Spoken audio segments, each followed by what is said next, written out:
Good evening. I'm John Batchelor. This is the John Batchelor Show. Pirates on the high sea. You think of them as buccaneers. You think of them with a patch on their eye, flying the black flag. Well, there are other kinds of pirates out there breaking and defeating international protocols with regard to shipping. We have a story out of the Panama Canal tonight. A North Korean flagged freighter stopped, searched under the sugar. They suspected drugs and found instead parts to an ancient Russian anti-air warning system out of Cuba. That points to a chain of evidence that's very difficult to solve. I'll just mention that freighters are plying the waters of the earth right now, and some of them are up to no good, very no good. Claudia Rosett of the Foundation for the Defense of Democracies joins me. We're not going to start with the North Korean flagged, interrupted in Panama, captain tries to commit suicide puzzle. We're going to start with Tanzania, a state in the east of Africa identified with the good guys. The President of the United States and the First Lady just recently visited Tanzania. But this has to do with the Indian Ocean and the predator state that attaches to the Indian Ocean, Iran, under UN sanctions regime. Claudia, very good evening to you. The pirates of Tehran, they control a shipping fleet that is no longer flagged by Iran. After all, that fleet is under sanctions. How do they connect to a Tanzania flagship? This one you mentioned in your Forbes piece, for example, the Baikal. What relationship between Tanzania and Iran? Good evening to you. Good evening, John. What's been happening here is ships flagged to Iran and also ships flagged to North Korea have been playing incredible games with their onboard signaling systems. Maritime safety conventions at this point dictate that ships have onboard systems that signal their locations, identity. They clock in when they are traveling, when they're entering ports, and so on. And Iran has two major fleets, its cargo and its tanker fleet. And they have been playing just incredible games for some time to dodge sanctions with these. The Baikal is an Iranian oil tanker, which was one of a batch of ships flagged to Tanzania last year. And the U.S. protested this. Tanzania said, we'll stop flagging them this way.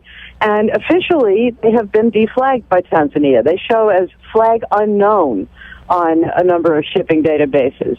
But they're still signaling using Tanzanian signaling codes. So when they're traveling in the sea lanes or entering a port, or passing through the Suez Canal, as in the case of the Baikal, they show up as Tanzanian ships. This also gives them access to Tanzanian shipping documents. In other words, a whole set of phony documentation can go with these signals, and that's exactly one of the tactics that Iran has been using to smuggle oil. And that would defeat the sanctions regime, correct? They could continue to sell oil and import dual-use technology using Tanzania flag ships that Tanzania denies having anything to do with. But as far as the transponders are concerned, as far as the authorities in the Suez Canal are concerned, it's Tanzania, and they're given privileges. The UN, you've questioned UN officials about this. How do they respond? Oh, well, the UN on this one has put out its panel of experts on Iran sanctions has reported on some of these ships. But basically, a lot of this the UN really doesn't do anything about at all. The UN has no power to enforce these things. It depends on individual states. Most states don't do anything about it. It defaults to the United States.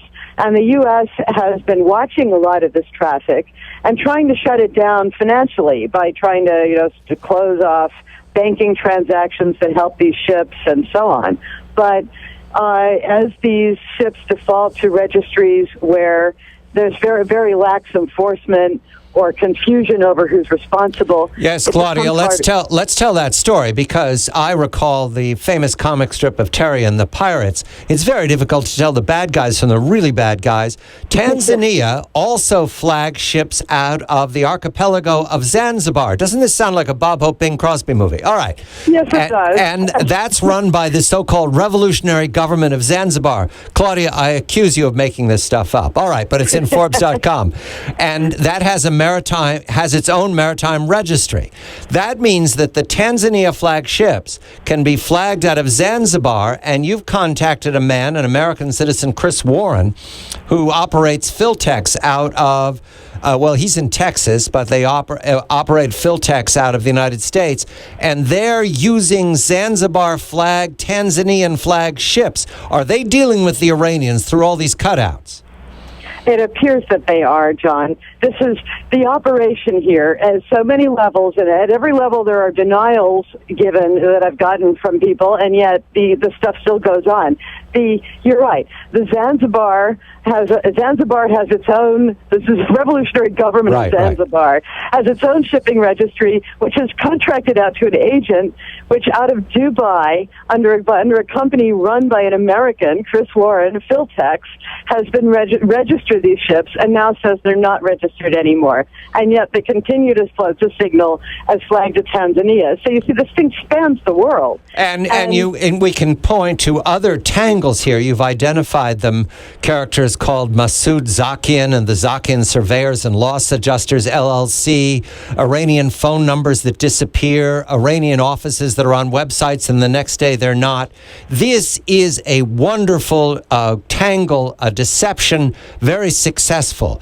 The news tonight of the North Korean ship that's been intercepted in the Panama Canal, is that another version of this tangle of freighters, this time used by the North Korean pirates to defeat sanctions?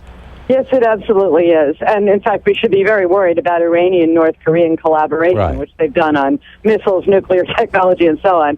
In this case, it's a North Korea flagged freighter with a company registered to a company in North Korea, which turned off its signaling system in order to call it Cuba. It was tracked by U.S. authorities, but this is a ship that sailed from Russia through the Panama Canal to Cuba. We don't know what cargo it was taking from Russia. I would love to know that. And then picked up these parts of some apparently anti-aircraft system. And sugar. Yeah. It had sugar on top, Correct, under tons of brown sugar. 250,000 bags of sugar on top of ancient radar parts, yes. And then try to go back through the Panama Canal. And, John, this is classic North Korean smuggling. They have tried to smuggle skies under things called tractor parts. This has been going on for decades. And Claudia, in this fashion, you're illustrating that the sanctions regime leveled on North Korea, which is a wholly owned subsidiary of Iran, and the sanctions regime leveled on Iran have both been defeated. They're not successful. Is that what to take from these examples? They can be defeated by this multiple false flag operation. John, that's the problem. This is not, we have not, with these sanctions, it has hurt these governments, but it has not stopped 3 North Korean nuclear tests. It has not stopped the Iranian nuclear program. They continue. And what it should tell us is something more is needed, that, there are layer upon layer of sanctions at this point. The dodges that can be used to get around them proliferate as well.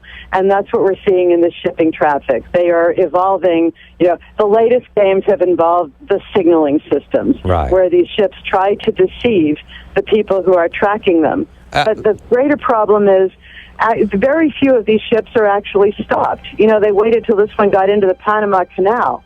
And again, we don't know what cargo it brought from Russia.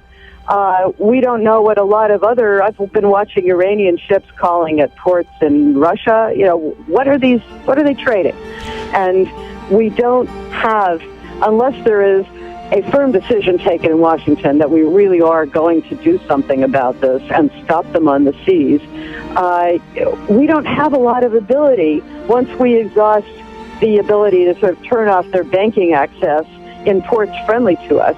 we don't have a lot of ability to do a lot more about it. Witness the Baikal, the false flag, we're signaling his flag to Tanzania, disowned by Tanzania, we're not registered to us, which sailed from Iran through the Suez Canal, called it Syria, and then sailed back. Claudia Rosett of the Foundation for the Defense of Democracies. She's a journalist in residence. Washington has the NSA.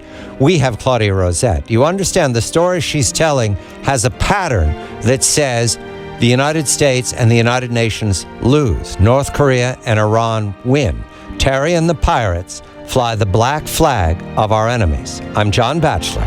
This is The John Batchelor Show.